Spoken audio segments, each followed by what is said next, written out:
The temperature is pushing 37 degrees Celsius.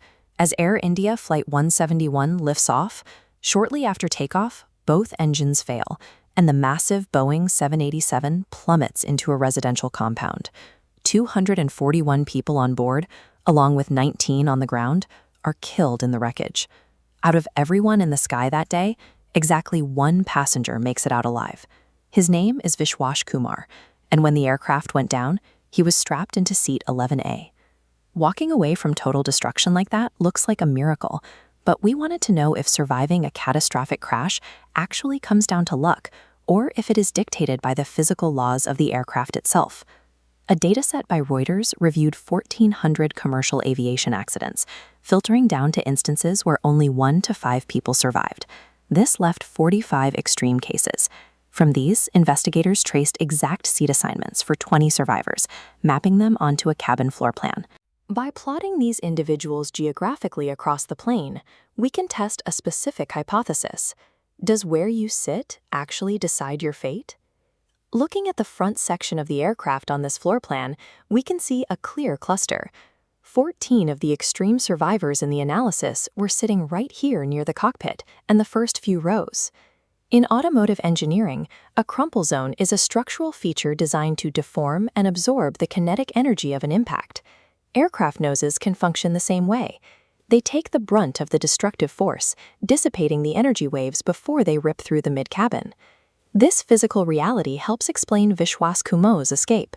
When Air India 171 hit the ground, the fuselage sheared apart. Because his forward seat was physically separated from the wings and the fuel tanks, he was shielded from the massive post-crash fireball.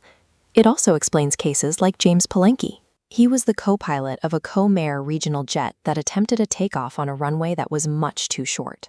49 people died in the resulting collision, but Palenque survived from the very front seat of the cockpit. The front of the plane takes the initial hit, but that engineered compression can occasionally leave the space just behind the impact point intact enough to keep people alive. The data shifts when our focus moves to the back of the plane. 19 of the analyzed survivors were seated in the rear section, with the highest statistical advantage falling to the middle seats. The tail section is a flying fortress. It anchors the massive vertical fin and horizontal stabilizers, creating the most rigid structural point on the aircraft. That rigidity saved Yumi Uchi. She was an off-duty flight attendant strapped into row 56 when Japan Airlines Flight 123 lost control and slammed violently into a mountain ridge. Out of the 524 people on board, 520 died. The only 4 survivors from the catastrophic impact were all huddled together in this reinforced tail section. If structural integrity is the only variable keeping you safe, the tail section provides the highest probability of outliving a total mechanical failure.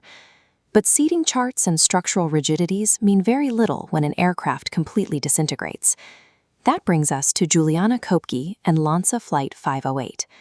Flying directly into an intense storm system, the Lockheed Electra broke apart in midair at an altitude of 3,000 meters.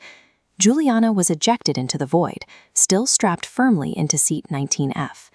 She survived a nearly 2-mile fall because of 3 chaotic environmental variables. First, powerful storm updrafts likely slowed her downward acceleration. Second, her heavy row of seats acted like a spinning propeller, introducing massive drag. Finally, the dense, entangled vines of the Amazon canopy caught her, acting as a natural net. She woke up on the jungle floor with a broken collarbone, alone, and tracked through the dense wilderness for 11 days before being rescued. Her survival proves that extreme 1-in-a-million disasters introduce variables so violent and chaotic that no specific seat assignment can guarantee you live. While these extreme sole survivor stories capture our attention, they are exceptionally rare. A researcher at MIT calculated that you would have to fly every single day for 55,000 years to die in a commercial plane crash. And this visual shows the reality of the data from the National Transportation Safety Board. Even when accidents do occur, more than 95% of all passengers involved survive them. In a survivable crash, making it out alive is rarely about finding a magic seat. It is about how quickly and efficiently you can evacuate the cabin. Safety experts recommend booking a seat within 5 rows of an exit. More importantly, count the exact number of rows between your seat and that door. If the cabin fills with thick smoke, you need to be able to navigate your way out entirely by touch. When instructed, you need to assume the brace position. Curling forward prevents your limbs from flailing and physically shields you against fatal spinal cord and head injuries during a high-impact landing. Your clothing choices matter too. Wear natural fibers like cotton or wool. Synthetic fabrics like polyester will quickly melt directly onto your skin in a post-crash fire. Finally, follow the 2 cardinal rules of exiting.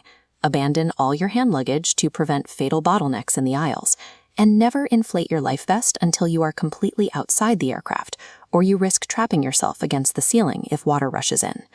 Modern airplanes are massive, complex marvels of physics, but walking away from a disaster doesn't rely on magic or a lucky seating chart. It relies on simple human preparation and taking standard safety protocols seriously.